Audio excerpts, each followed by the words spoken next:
R4. Terrassa. Via 2. Tren accessible. R4. Terrassa. Via 2. Tren accessible.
Por lo menos eso pone en el letrero, ¿eh?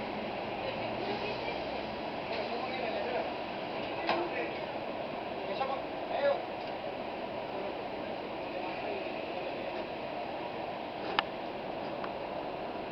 Atenció, sisplau. Queda restablerta la circulació per les dues vies entre Terrassa i Castellvell.